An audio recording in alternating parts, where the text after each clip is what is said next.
How and why did this little girl go missing while on vacation? One of the most publicized missing person cases, and there are still very little answers. Follow me down the rabbit hole about Madeleine McCann.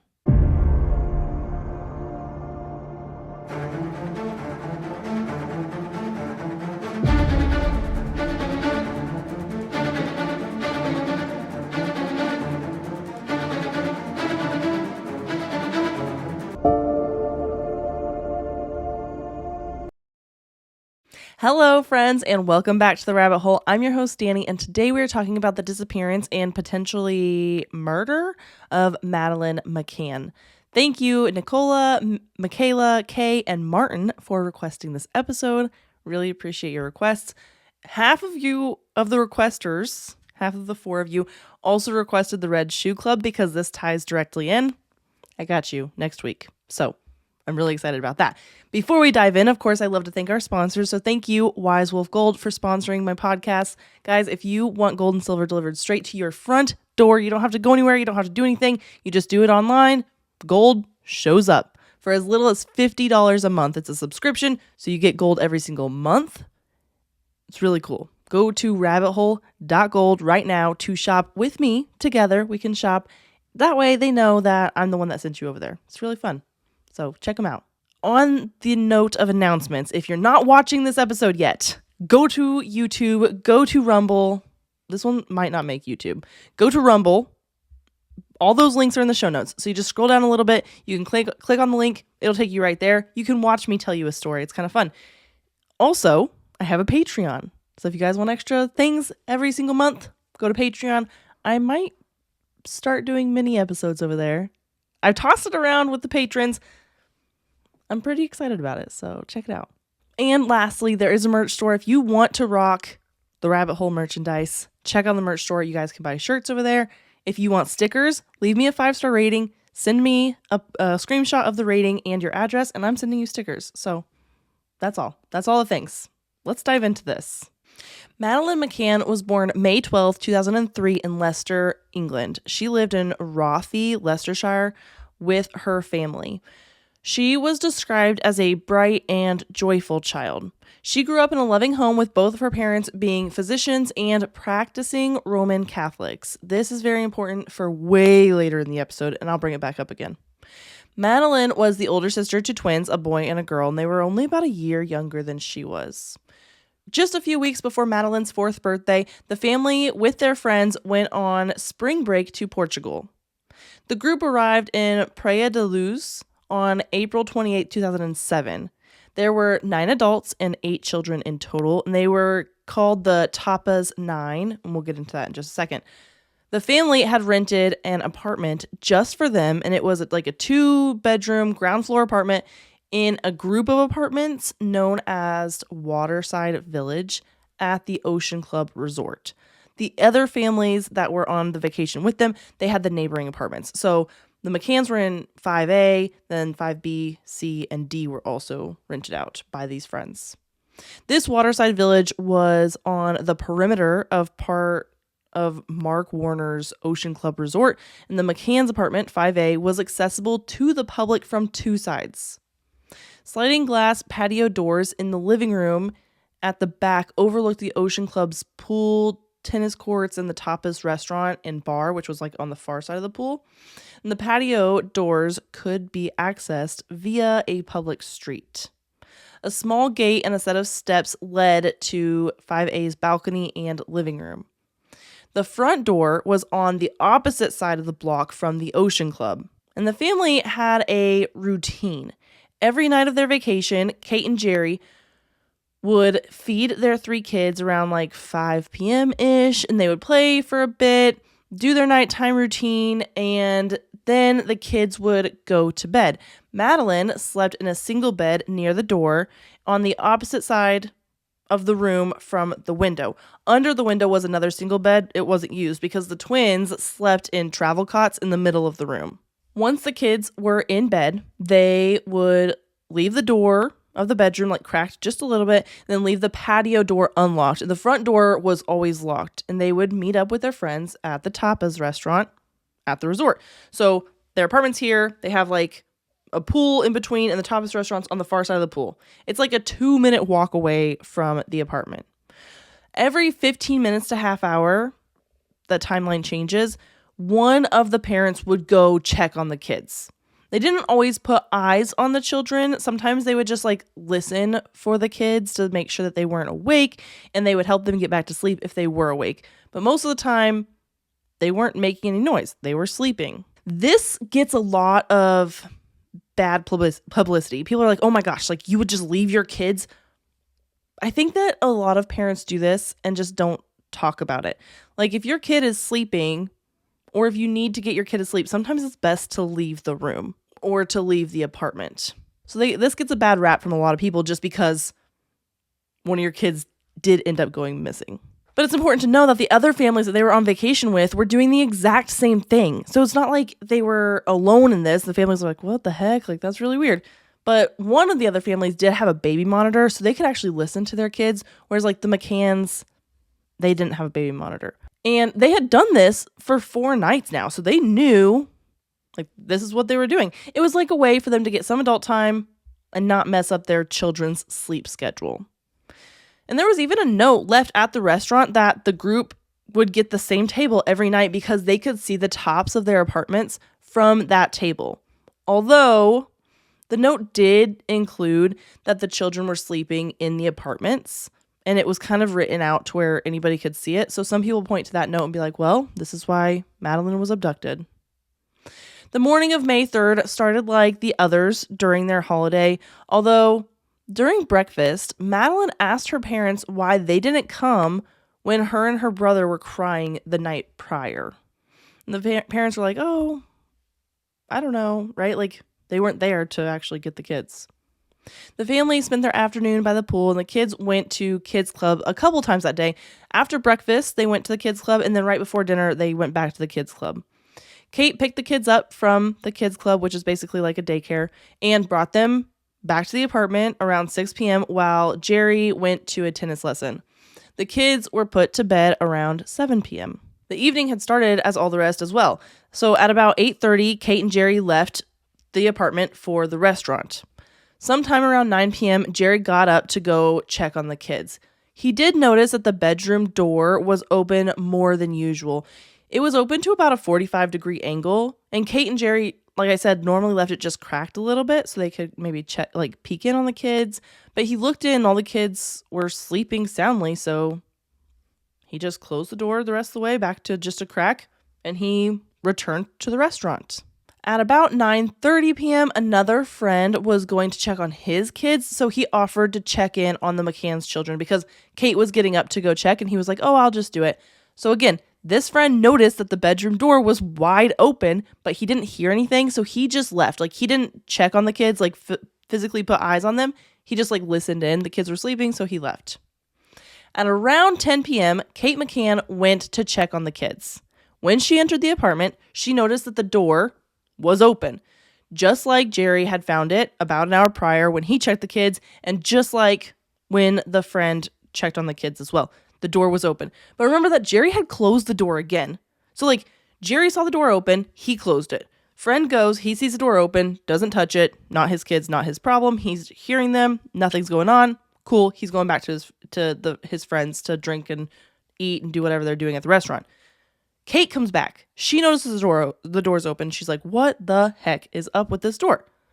Jerry, I don't know if he told her that the door was open when he went back to the restaurant. I don't know if that information was exchanged. I know that sometimes like my husband and I might not necessarily say that. We fixed the problem. We moved on, right?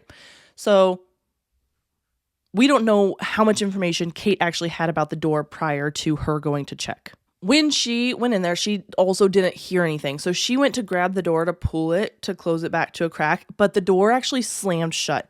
And this concerned Kate. So she went in to check on the kids. She found that the twins were still in their beds. They were fast asleep, but Madeleine was missing. So the problem was the window was open all the way, and the outside shutters were also open. So the McCanns were keeping the windows closed and keeping the shutters closed, but everything was open, completely not like how they were leaving it. After briefly searching the apartment and seeing no sign of her daughter, she ran back to the apartment screaming that her daughter was gone. Everyone jumped into action and started looking for her. And by 10:30, the resort had activated its missing child protocol, and about 60 staff and guests searched for her until 4:30 in the morning. Most of the people looking for her assumed that she had just wandered off. She was 3, gonna be 4 in like 2 weeks. Maybe she just wandered away. But it's important to know that when Kate was running back to the restaurant from the apartment, she was screaming, "Madeleine's gone. Someone's taken her." How do you know that someone's taking your daughter at this point? And the crime scene did seem to suggest that maybe someone had taken her.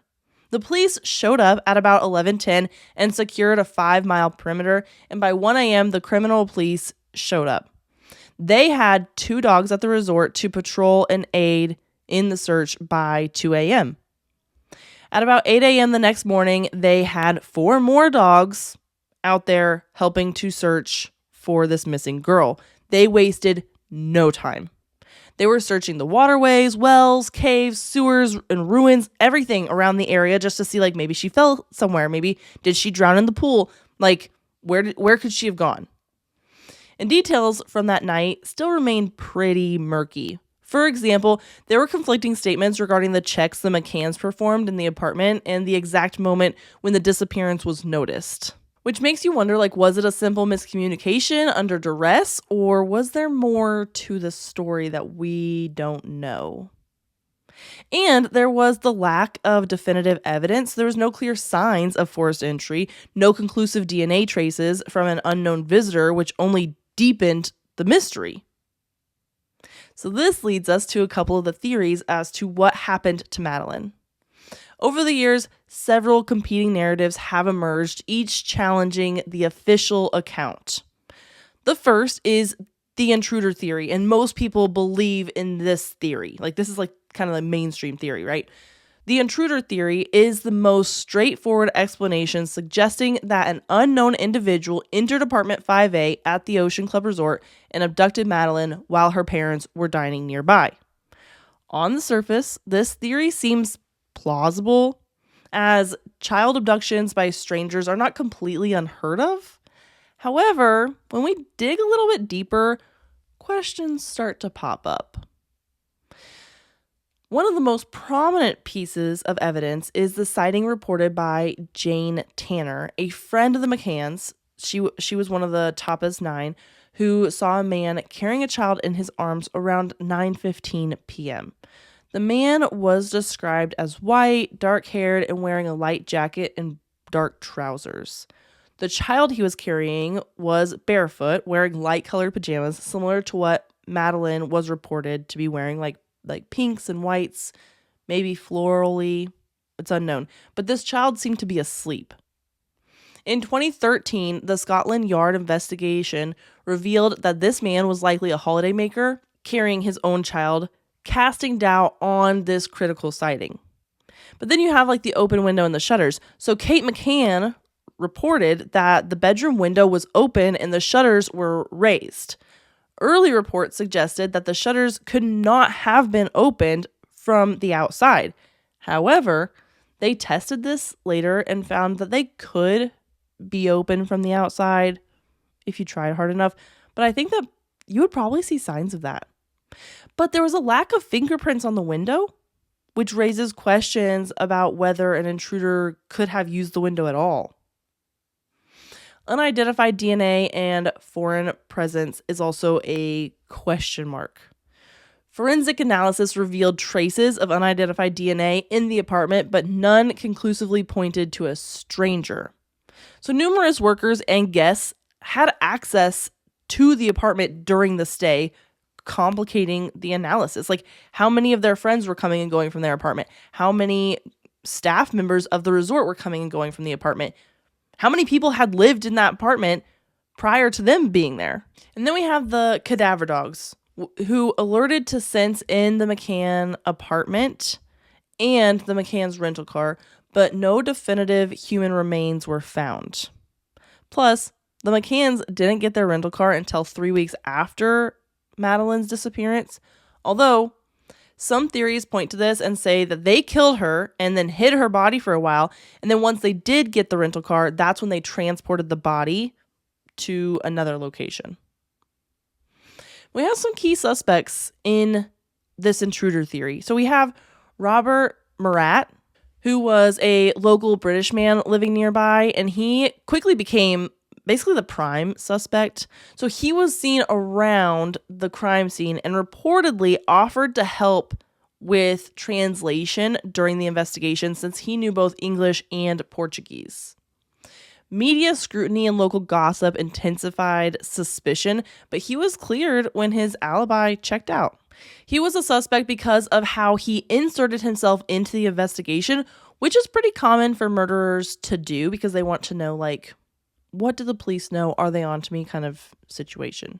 Then there's a couple other suspects. A German man named Christian Bruckner, who became a suspect in 2020. He was a known sex offender living in Portugal at the time, and phone records placed him near Praia de Luz the night of the disappearance. Despite circumstantial evidence, there has been no definitive proof linking him to the crime. And then you have the parental involvement theory. So we have the cadaver dogs who alerted to spots in the McCann's apartment and car, specifically behind the sofa in the living room, which is a weird place for cadaver dogs to alert to, but we'll get into that in just a second. They also alerted, like I said, to the trunk of the rental car, which was rented weeks after Madeleine disappeared.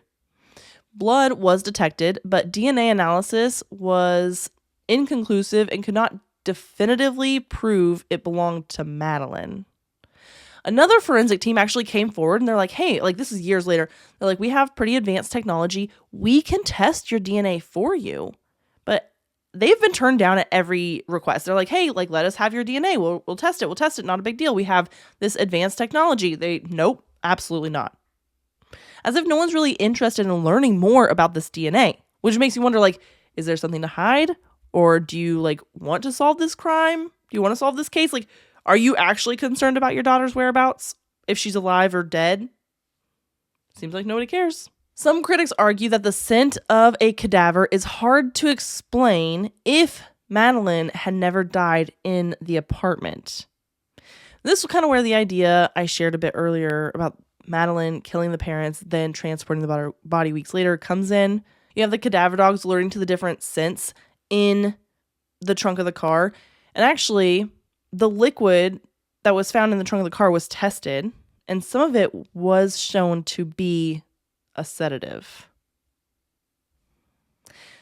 So, I don't know. I mean, there's a theory we're going to get into about them potentially drugging the kids. We're not there yet because I have a couple more things I want to share with you before we get into that theory.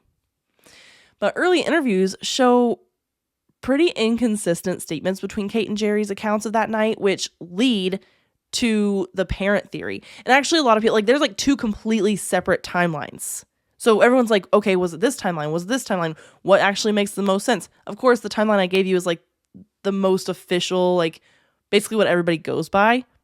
There's so many inconsistencies in this story. I feel like I could go down this rabbit hole forever. So like a couple of the inconsistencies, like the timeline of checks between the Tapas bar and the apartment varied slightly in their retellings.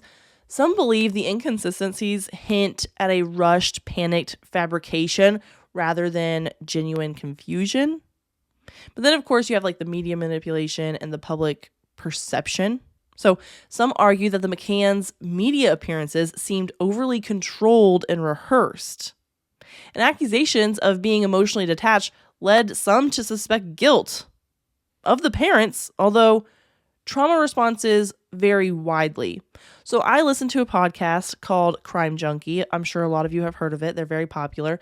And they often bring up the responses of the parents because in a lot of cases, the family's response can lead to the public thinking they are responsible for the death or disappearance of their loved one.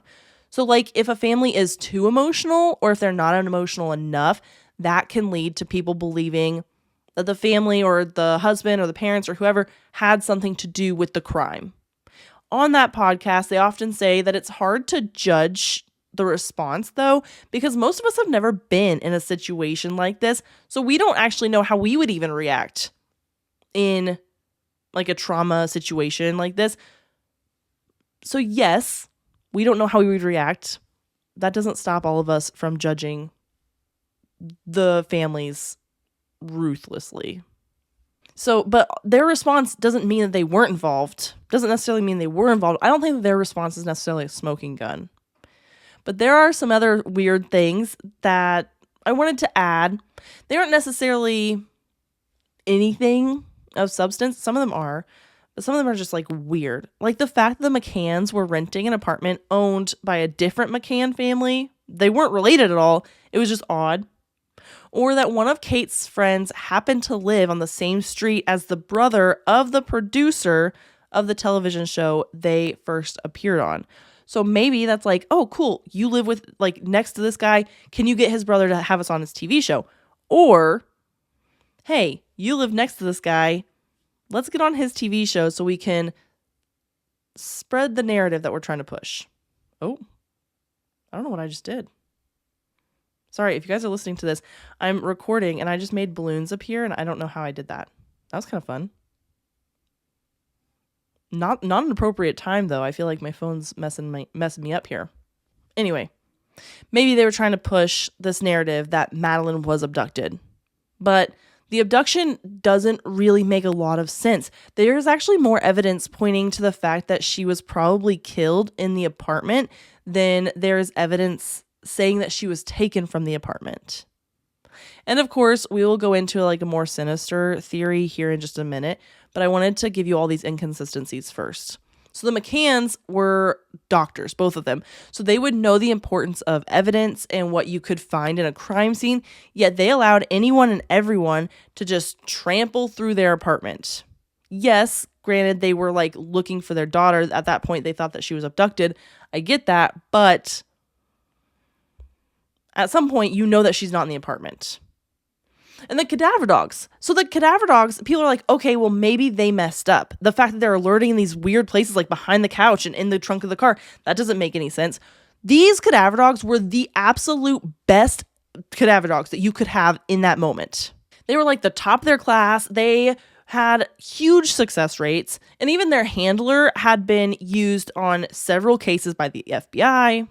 Although I don't know if that's like a good thing or a bad thing, but by people all around the world, this handler had been known to have the best dogs. And these two dogs specifically were like the absolute best cadaver dogs. If you wanted to find a dead body or where a dead body had been, they were the dogs to do it. Like there are some dogs that like 50-50. These dogs were great. So when people point to like, maybe the dogs were misalerting, I don't know. I think that you could argue that for other dogs, but these dogs' success rate was so big that you can't argue that they messed up this time. Especially when they found sedatives in the liquid that they found in the trunk of the car. I feel like that's almost a smoking gun. And not only that, but these dogs only alerted in places that Madeleine had been. So they took the dogs in and out of all the friends' apartments and their apartment. And these dogs alerted like with Kate because like Kate had some of Madeleine's scent on her. They alerted at these couple places like behind the couch or in the trunk of the car. They only alerted to where Madeleine had actually been. And they could be like, oh yeah, Madeleine slept there. Like, well, that's probably where they got her scent. But, you know, like, oh, Madeleine had been here. This was something that she did while she was here. All these things that they didn't just alert to just anything. They were very specific when they alerted. So the fact that they're alerting to behind the couch and in the trunk, that's some red flags. And that's not the only red flag. The fact that Kate went all the way back to the restaurant screaming that someone had taken Madeleine is so suspicious. Firstly, how did she know that Madeleine had been taken and not just like wandered off like a toddler potentially could do? Secondly, if she did suspect that someone had taken her daughter out of their apartment, why would she then leave her other two children in the room and go all the way back to the restaurant to alert the other parents? Like you could see the restaurant from the apartment. That's the whole point of why they got that table at that restaurant, because they could see from the restaurant, they could see the apartment. From the apartment, they could see the restaurant. That was the point. She could have easily gone to the balcony and yelled for Jerry and the others from her apartment. That way she had like positive control of her other 2 children. But instead, she left her apartment, went all the way back to the restaurant, which I know is only a 2-minute walk. I get that. But the fact is, you left your kids. If that was my baby was missing, I would like be losing my mind. I would scoop up my other kids. I would have them positive control over these kids, because I'm not trying to let anything bad happen to any more of my family. Now I'm in full mama bear mode. But you just left your kids to go back and tell them that somebody had taken Madeleine. Very specific verbiage too. I don't know, like, words have a lot of power. And the fact of the matter is, you don't know in that moment that she has been taken. You're assuming that she's been taken. Like, the window's open, so yeah, maybe you like jump to that conclusion. She could have easily wandered off. But you didn't jump there. You said Madeleine's gone, someone has taken her. Madeleine's gone would have been, I think, in my opinion, more appropriate verbiage. But again, I wasn't in the situation. My kid has not been taken, so I don't know. Knock on wood. Oh my gosh, that's terrifying. I don't know how I'd react. And actually, a very common thought is that they had actually drugged their kids, because the kids typically don't sleep as well on vacation as they do at home. Like, their schedule's messed up. They're sleeping somewhere scary, like new. Also, there's like a lot of exciting things happening, so they don't sleep as well on vacation. The idea behind this theory is that they drugged their kids so that way they could sleep, and that the families or the parents could go and have dinner with their friends and not be disrupted by their kids. And that's kind of where, and I don't know exactly what kind of drugs. They were doctors, so they easily could have gotten a sedative. I was thinking they probably drugged them with like something like NyQuil or Benadryl, something that would make them fall asleep. I don't know what kind of drugs they were using. But then people are like, okay, well, if there's all these other parents on this trip, how come none of them have come forward to talk about Madeleine? Well, maybe they were all drugging their kids. And I hate to think that, but if you're drugging your kids so they'll sleep better, like, you're just a sleeping drug, right? They're all going to be drowsy. They're all going to sleep. Then you guys can have some time alone. Maybe that's what was happening. And then with that theory, some people think that when Jerry first went back to check on the kids, Madeleine had been up, or she had woken up or something, but she was super drowsy. She was really out of it because she had been drugged. And so she was like hanging out on the couch waiting for her dad. And that's when she fell off the back of the couch, hit her head, started to bleed out. Jerry found her and they hid the body. The rest is history. She was abducted, right? They were trying to like cover up her death because they didn't want anybody to know that they had drugged the kids to get them to sleep. Now, this is going to make me sound like a bad parent. My 3-year-old has fallen off the couch. He has never hit his head hard enough to even start bleeding. Yeah, he got a big bonk on his head. But I don't know. That theory to me doesn't hold that much water because I've fallen off the couch. She fell off the couch hard enough to break her head open and bleed to death? I don't know. I have more questions about that. And oh, by the way, Kate refused to answer any questions.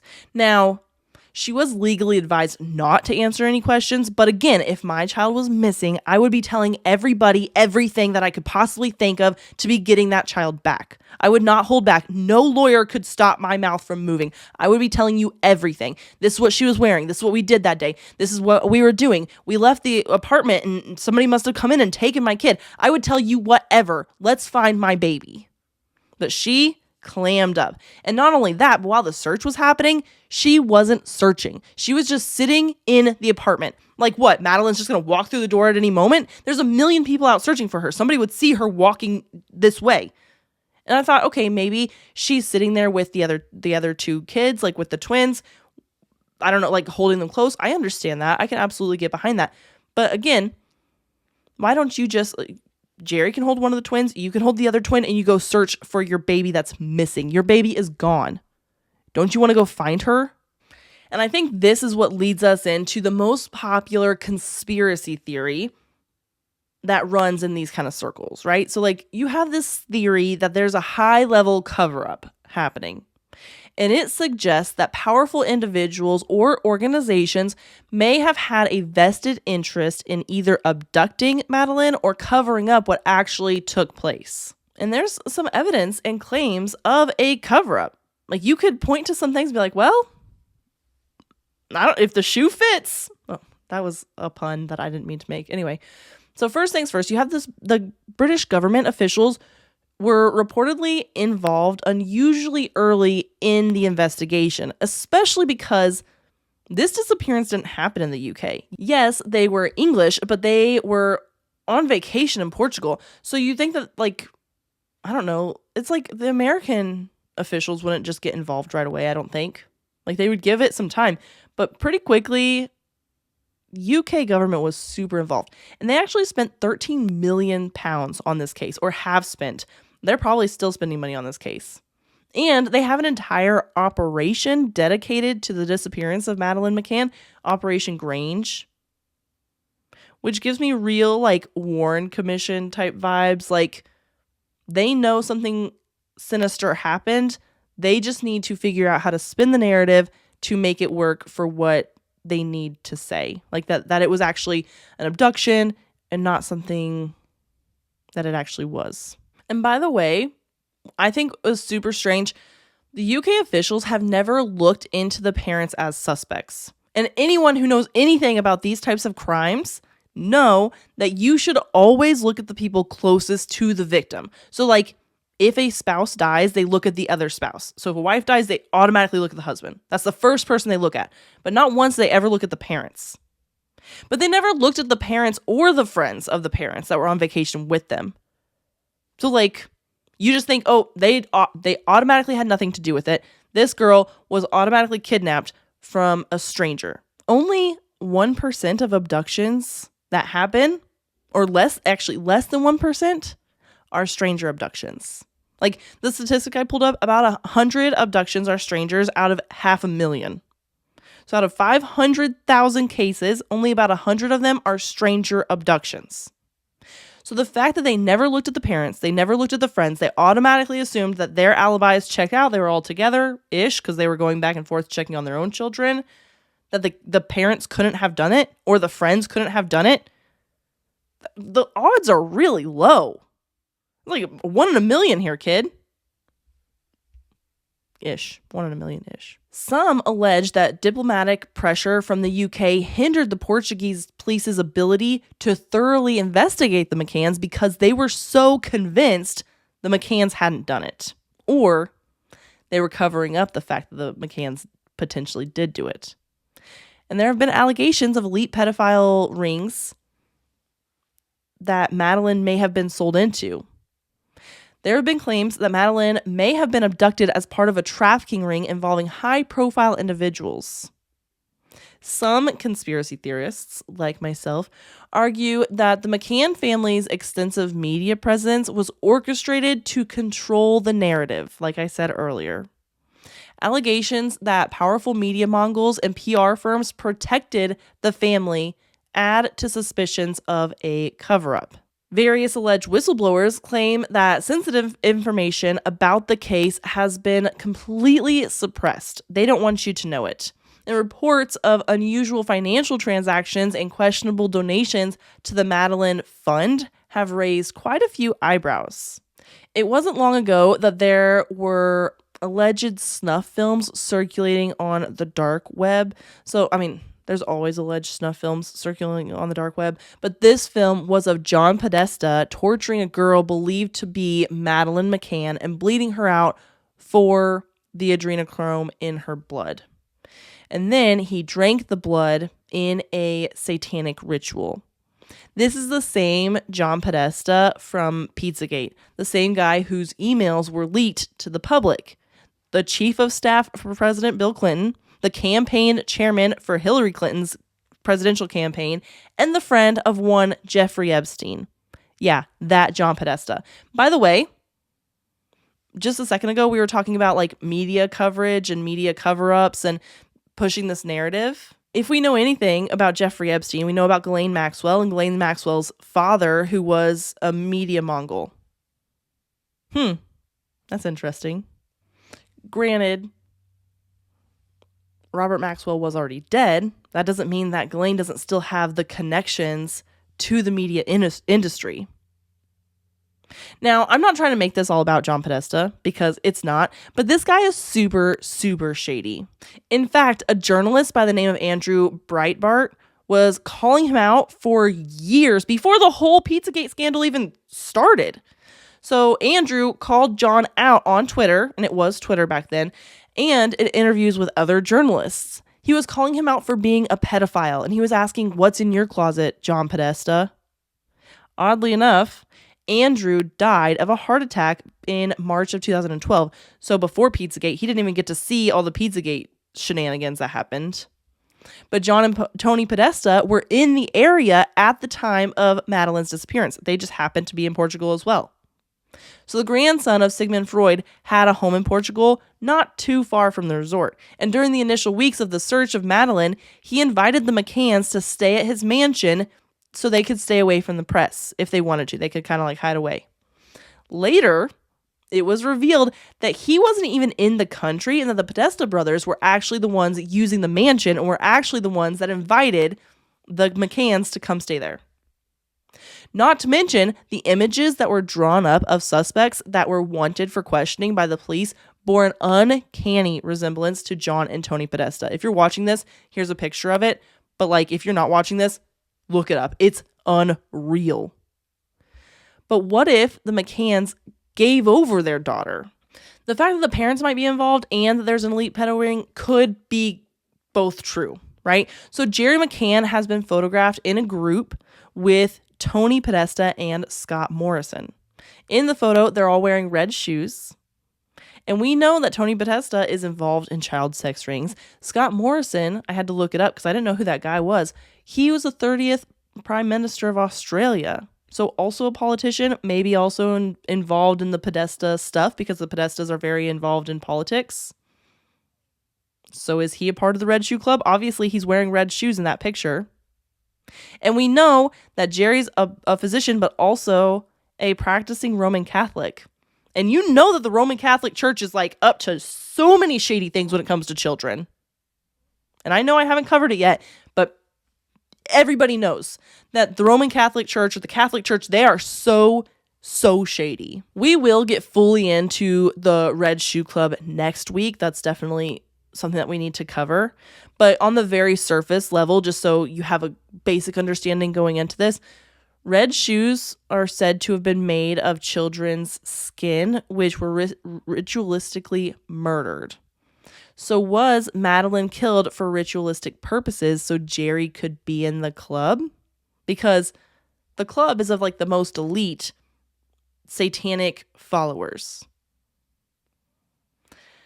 I have a lot more questions about this. I feel like I could spiral on Madeleine McCann, and so many people have, about this case over and over and over. What were her parents hiding? Because it feels like no matter which way you slice this, her parents were hiding something. Something was being hidden. There's just no way that all these things were just coincidences. We already know that I don't believe in coincidences. So in fact, on my other podcast, I talked about getting a red flag that said cult, but I got some that say conspiracy too, because there's a conspiracy here. So here's my little conspiracy red flag. And until next week, my friends, stay skeptical, and I'll see you all then. Hey friends, The Rabbit Hole is an independent podcast with everything you hear done by me, Danny Mercy. I appreciate all of your support. Please rate and review wherever you're listening. If you want to follow us on Instagram, it's at rabbit.holepodcast. And thank you, Zakar Balaha, for our awesome intro.